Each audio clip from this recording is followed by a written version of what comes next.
La science d'aujourd'hui, c'est la première science qui concerne la révision de la chimie, deuxième bac, option SVT. Dans le but de bien maîtriser les connaissances et de bien réviser les acquis des années précédentes, on va faire une petite révision et on va indiquer les concepts qu'on a adoptés l'année dernière et qui sont nécessaires pour suivre correctement le programme de cette année. Donc je commence ici par la mole et les grandeurs molaires. La mole, bien sûr, c'est une unité de mesure utilisée en chimie, c'est une notion importante en chimie. La mole est la quantité de matière d'un échantillon contenant 6,02 10 puissance 23. Donc la constante d'Avogadro Na est égale 6,02 10 puissance 23 mol moins 1. Ça veut dire une mole. Une mole, c'est un échantillon qui contient 6,02 10 puissance 23 entités chimiques. Alors, on a déjà indiqué la relation entre, on a défini la quantité de matière d'un échantillon à partir du nombre d'entités. Donc, par exemple, si on a la quantité de matière d'une espèce, d'un échantillon représenté par petit n x, grand N représente le nombre d'entités chimiques, molécules, atomes, ions, etc. dans cet échantillon. Alors, quelle est la relation qui lie la quantité de matière ou bien le nombre de moles et le nombre d'entités chimiques? Bien sûr, une mole contient Na entités et pour un échantillon contenant N atomes, ça veut dire qu'elle est formée de N moles. Alors automatiquement, on obtient la relation, la quantité de matière d'un échantillon est égale le nombre d'individus ou bien le nombre d'entités chimiques dans cet échantillon-là divisé par la constante d'Avogadro. Voilà, donc c'est une relation bien sûr à savoir. Et pour la masse molaire, bien sûr, à partir de la définition, la masse molaire, c'est la masse d'une mole. Donc, il est symbolisé par grand M et son unité qu'on utilise souvent, c'est grammes par mole, mais dans le système international, c'est le kilogramme par mole. On peut parler de la masse molaire atomique, c'est la masse d'une mole d'atome, par exemple, la masse molaire de l'hydrogène 1, la masse molaire de l'azote est égale à 14 grammes par mole. Qu'est-ce que ça veut dire? Une mole d'atome d'azote a une masse de 14 grammes. Ici aussi, la masse molaire moléculaire, c'est la masse d'une mole de molécules, est égale bien sûr à la somme des masses molaires atomiques qui forment la molécule. Comme exemple, la masse molaire de H2O est égale à 2 fois la masse atomique de H, de l'hydrogène, plus la masse molaire de O est égale bien sûr 18 grammes par mol. De même, la masse molaire de C2H6O est égale 2 fois la masse du carbone, plus 6 fois la masse de l'hydrogène, plus la masse de O. Donc vous savez bien sûr, seulement c'est une petite révision, est égale à 46 moles par gramme par mol. Ça veut dire une mole de molécule C2H6O a une masse de 46 grammes. Alors aussi, on a indiqué le volume molaire. Donc le volume molaire, c'est le volume occupé par une mole, bien sûr, de gaz. Et on le note souvent par Vm et s'exprime en litres par mol. Mais dans le système international, son unité, c'est mètres cubes par mol. Par exemple, là, il dépend des conditions de température et de pression. À 20 degrés et à 10 puissance 5 pascal, le volume molaire est égal à 24 litres par mol. Dans d'autres conditions, 0 degré, 10 puissance 5, le volume molaire est égal à 22,4 litres mol moins 1. Donc le volume molaire, c'est le volume occupé par une mole de gaz et il dépend des conditions de température et de pression. Alors, l'année dernière ici, on a réalisé expérimentalement la relation ou la loi des gaz parfaits qui est égale PV est égal nRT, telle que P, V, NT, les 4 variables d'état qui caractérisent l'état d'un gaz. P, sa pression, V, son volume, N, sa quantité de matière et T, c'est la température exprimée en Kelvin. Et R, c'est la constante des gaz parfaits qui est égale à 8,31 dans le système international. Donc on a bien sûr arrivé à démontrer cette relation expérimentalement, ce qui nous permet bien sûr à déterminer le volume molaire. Donc le volume molaire, on a dit le volume molaire, c'est le volume occupé par le gaz lorsque la quantité de matière est égale à 1. Donc le volume molaire est égal à RT sur P. Voilà, ce qui conduit à en déduire cette relation-là. La quantité de matière d'un gaz N, de volume V, et le volume molaire dans les conditions de travail, c'est Vm, ça veut dire une mole de gaz à un volume Vm qui est le volume molaire, et pour un volume quelconque, il contient une quantité de matière N, ce qui nous permet d'en déduire la relation qui lie la quantité de matière d'un gaz et son volume. Donc, connaissant le volume d'un gaz, on peut calculer facilement sa quantité de matière par la relation qui est là. Donc, il est exprimé N en mol, V en litres, et le volume molaire en litres, mol moins 1. Donc, ce sont des relations bien sûr connues, seulement c'est une révision. Alors, la masse molaire et la quantité de matière, bien sûr, on peut lier la quantité de matière à la masse molaire. Par exemple, une mole à la masse qu'on a nommée la masse molaire. Et pour une masse pesée par la balance, une masse de l'échantillon, il contient une quantité N, ce qui conduit bien sûr à lier la quantité de matière à la masse de l'échantillon par la relation suivante. Le nombre de moles d'un échantillon connaissant sa masse est la suivante. Le nombre de moles est égal à la masse pesée par la balance sur la masse molaire. Donc bien sûr, si vous exprimez la masse en grammes, la masse molaire bien sûr est exprimée ici en grammes par mole, donc attention là aux unités. Si pour une espèce chimique on a sa masse volumique et son volume, on peut calculer sa masse à partir de cette relation-là, en remplaçant la masse est égale à la masse volumique fois le volume de l'espèce. Donc on va en déduire la quantité de matière, ρ fois V sur la masse molaire, mais en utilisant cette relation-là, attention aux unités. Donc c'est une relation déjà connue, donc seulement c'est une petite révision pour indiquer ces grandeurs. Alors on a aussi l'année dernière ou les années passées, on a donné la définition de la concentration molaire. La concentration molaire qu'on note souvent, c'est d'une solution, le rapport de la quantité de matière N du soluté dissous dans le volume V, exprimé par cette relation-là. La concentration du soluté ou bien la concentration de la solution, c'est égal le nombre de moles sur V, exprimé bien sûr en moles par litre, où N est en mol et V en litres, mais cette unité-là n'est pas au système international. Dans le système international, la concentration est exprimée en mol par mètre cube. Donc une autre notion, c'est la notion de la dilution.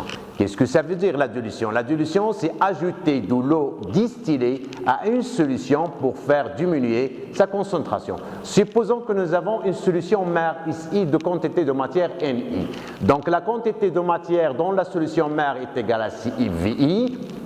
Alors, si on fait la dilution, on obtient une solution phi, C final, de quantité de matière C final, V final. Donc la dilution, lorsqu'on ajoute la dilution, ça veut dire qu'on ne fait pas varier la quantité de matière d'où.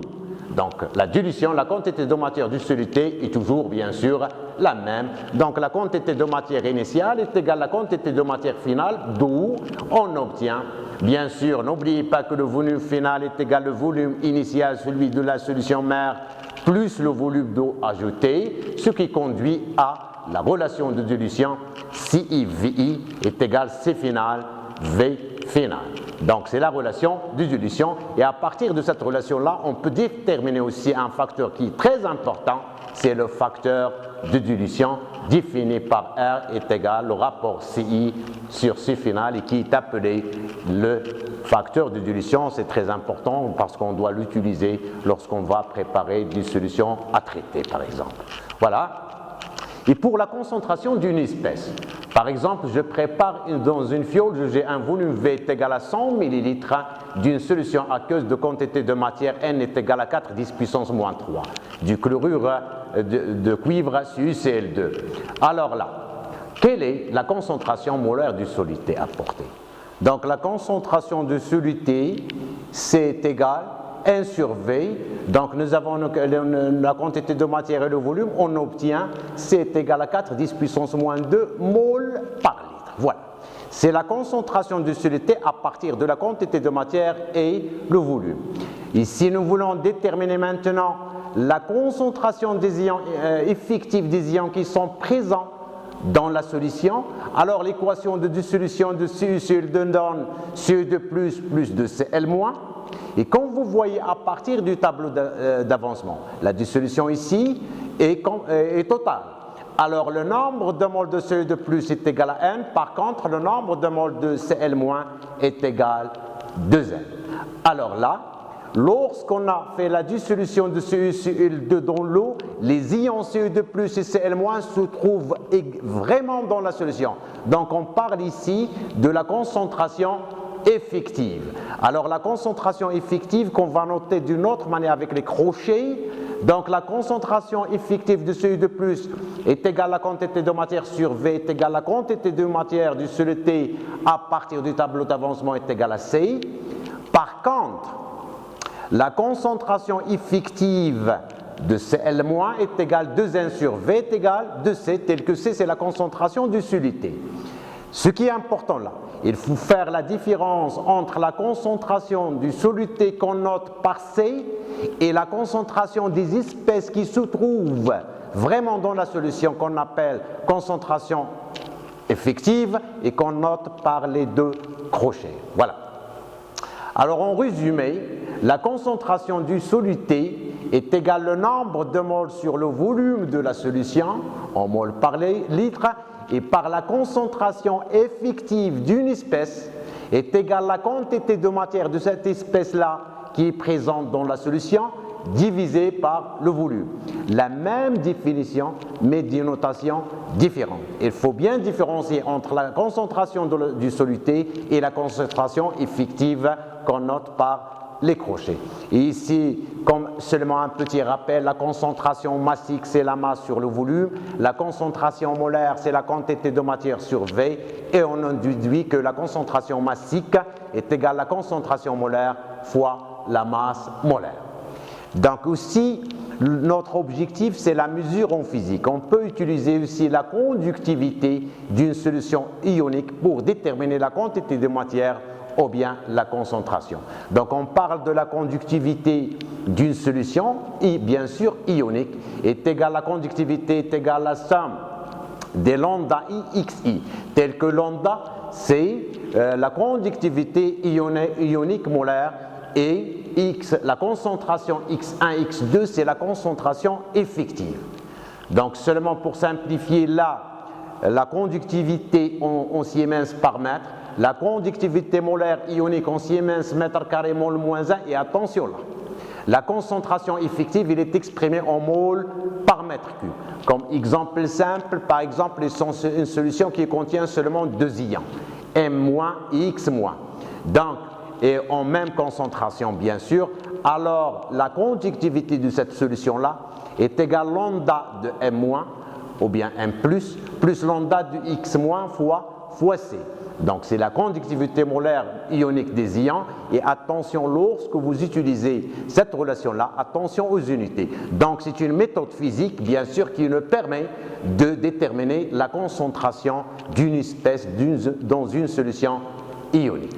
Alors comme aussi rappel des réactions acido-basiques, bien sûr je commence par définir, et ce sont des définitions que vous devez connaître, bien sûr l'acide selon Bronsted, c'est une espèce chimique capable de perdre un proton H+ au cours d'une transformation chimique.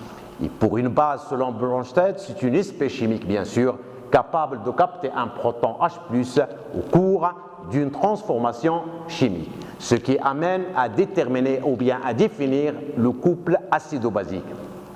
Le couple, bien sûr, acido-basique, ce sont deux entités conjuguées. Le passage de l'une à l'autre se fait par un échange de protons H+. Donc là, à chaque couple acido-basique correspond une demi-réaction. L'acide se transforme en B plus H+. Ou bien, si la base capte H+, et se transforme en A, c'est pour cela que la demi-équation s'écrit avec double flèche pour dire que les deux cas sont possibles. Voilà comme exemple ici un couple acido-basique CH3COH, CH3CO-. Voilà ici un tableau qui contient plusieurs couples acido-basiques. Donc à partir du couple, vous devez savoir l'acide de la base, de savoir écrire le couple. Par exemple, le premier couple, CH3COH c'est l'acide, CH3CO- c'est la base. La demi-équation, c'est CH3COH, se transforme en CH3CO- plus H+. Ou bien, c'est CH3CO- capte H+, et se transforme en CH3CO-. Pour le dernier couple, H2O OH-, ion hydroxyde. H2O constitue l'acide de ce couple-là et OH- sa base, tel que H2O se transforme en OH- plus H+, et c'est la même chose pour les autres couples. Alors en général, comment peut-on en déduire une équation acido-basique? C'est une réaction entre l'acide d'un couple et la base d'un autre couple. Donc on peut en déduire en écrivant les demi-équations.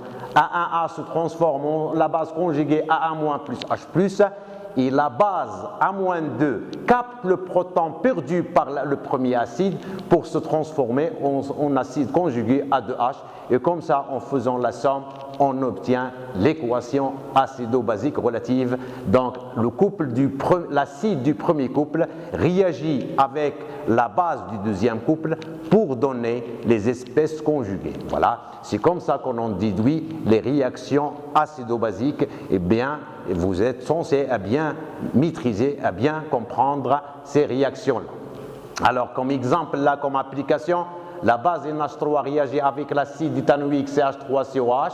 On vous demande d'écrire les couples et d'en déduire l'équation. C'est très simple. Des couples CH3COH, CH3CO- et NH plus 4 ions ammonium, NH3 l'ammoniac. Et puisque l'acide réagit avec la base, donc CH3COH perd un proton capté par NH3, d'où la transformation. Ça donne CH3CO- plus NH plus 4. Alors, pour un autre type de réaction, les réactions acido-basiques, bien sûr, ici, on est censé à définir l'oxydant et le réducteur. Donc, l'oxydant aussi, c'est une espèce chimique capable de capter un ou plusieurs électrons au cours d'une transformation chimique, et le réducteur, bien sûr, c'est une espèce capable de perdre un ou plusieurs électrons au cours d'une transformation chimique. Et bien sûr, la réaction d'oxydoréduction, c'est une réaction entre l'oxydant d'un couple et le réducteur d'un autre couple. Comme exemple là ici, la réaction d'oxydoréduction entre Cu2+ qui est oxydant et Zn qui est réducteur. Donc il se transforme en Cu et Zn2+. Vous voyez que Zn se transforme en Zn2+ en perdant les électrons. Donc il subit une oxydation. Le réducteur subit une oxydation. Par contre, le Cu2+ se transforme en Cu en captant les électrons. Donc c'est une réduction. Donc l'oxydant, c'est lui qui subit la réduction. Essayez de ne pas mélanger l'oxydant, le réducteur, l'oxydation et la réduction. Voilà. De même ici, on a indiqué plusieurs couples. Le couple oxydoréduction, H plus H2, etc. Fe3 plus Fe2. De même, H+, c'est l'ion hydrogène qui joue l'oxydant. H2, c'est l'hydrogène, le dihydrogène qui joue le réducteur. Donc, la demi-équation 2H plus 2 électrons donne H2. De même, l'iode. L'avant-dernière, l'iode et l'ion iodure. L'iode, c'est l'oxydant, I- c'est le réducteur. Donc, I2 plus 2 électrons donne 2 I-. Surtout, n'oubliez pas à écrire la demi-équation avec les deux flèches, parce que le couple oxydoréduction, c'est deux espèces conjuguées. Le passage de l'un à l'autre se fait par un échange d'électrons. Comme exemple ici, j'écris la première demi-équation du premier couple. Le réducteur 1 se transforme en OX1 plus N1 électrons, et la deuxième équation, OX2 plus N2 électrons, se transforme en RE2. Et ici, attention, Il faut que le nombre d'électrons perdus soit égal au nombre d'électrons gagnés. C'est pour cela qu'on multiplie la première demi-équation par N2 et la deuxième par N1. Et comme ça, on obtient l'équation Bélan N2 RED 1 plus N1 OX2 donne N2 OX1 plus N1 RED 2. Donc vous êtes censé à répéter ceci parce que c'est très important. C'est la base qu'on va utiliser pour, bien sûr, terminer la notion d'oxydoréduction dans la chimie du baccalauréat. Alors là, comme application, je vous demande d'écrire l'équation d'oxydoréduction entre ces deux couples-là. Je commence à écrire FiO2+ se transforme en FiO3+, un électron. Ici, la deuxième équation, pour que Mno-4 se transforme en Mn2+, il suffit dans le milieu basique. Pour écrire cette réaction-là, il faut équilibrer l'équation en charge et en nombre. C'est pour cela que 8H+, ça nous donne 4H2O plus 5 électrons. 5 électrons, si vous faites la conservation de la charge, on obtient cette demi-équation. On a bien signalé ça.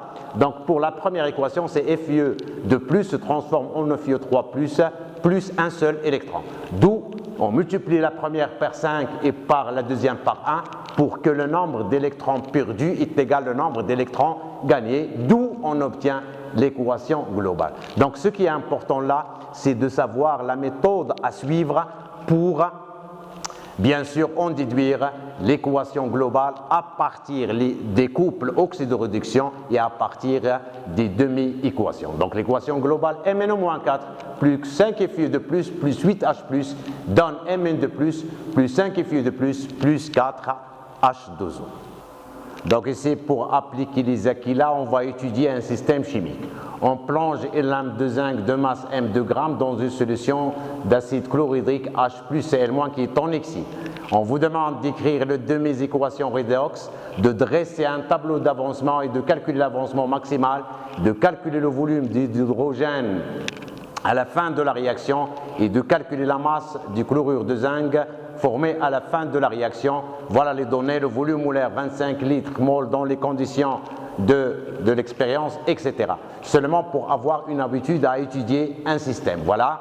Nous avons ici 2H+, plus 2 électrons se transforment en H2 et le Zn se transforme en Zn2+, plus 2 électrons, il subit une oxydation. Et voilà, on peut en déduire facilement l'équation redox Zn plus 2H+, dans Zn2+, plus H2. Voilà, donc ici c'est simple à détecter du couple redox mis en jeu et d'utiliser les demi-équations pour écrire l'équation en jeu. Voilà. Pour le tableau d'avancement, bien sûr, il faut décrire la quantité de matière initiale est égale à la masse sur la masse molaire est égale à 2 grammes sur 65,4 est égale 3 10 puissance moins 2 mol. Vous recomplétez le tableau de la même manière, donc la quantité de matière de Zn 3 10 moins 2, H+ est en excès, donc à un état intermédiaire 3 10 moins 2 moins X, etc. Et à l'état final, vous complétez ce tableau-là.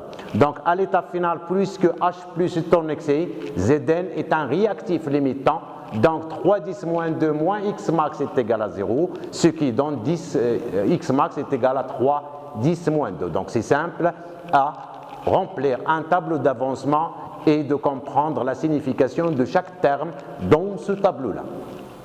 Alors, pour le volume, bien sûr, on va utiliser la relation qu'on a déjà fait dans la révision. Le nombre final de H2 est égal le volume de H2 sur le volume molaire est égal à X max, d'où le volume de H2 est égal à X max soit le volume molaire.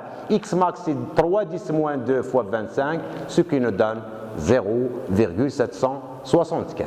Bon, et pour la masse du chlorure de zinc formé Zn2+, 2Cl-, d'après la relation, d'après le tableau d'avancement, on obtient Zn de Zn2+ est égal à X max. Donc, pour en déduire la quantité de matière M sur la masse molaire de Zn, Cl2, donc M' est égal à X max, attention là, fois la masse de Zn plus 2 fois la masse de Cl. Ça veut dire là, on va obtenir 4,20 grammes. Ici, c'est une situation, vous devez, pour utiliser les acquis, et de bien savoir utiliser toujours les notions qu'on a fait. Étant donné les grandeurs molaires et la quantité de matière, la conductivité, et de bien savoir les réactions oxydoréduction et les réactions acido-basiques. Donc, la première séance de révision se termine là, dans le but à suivre dans les séances prochaines, et merci.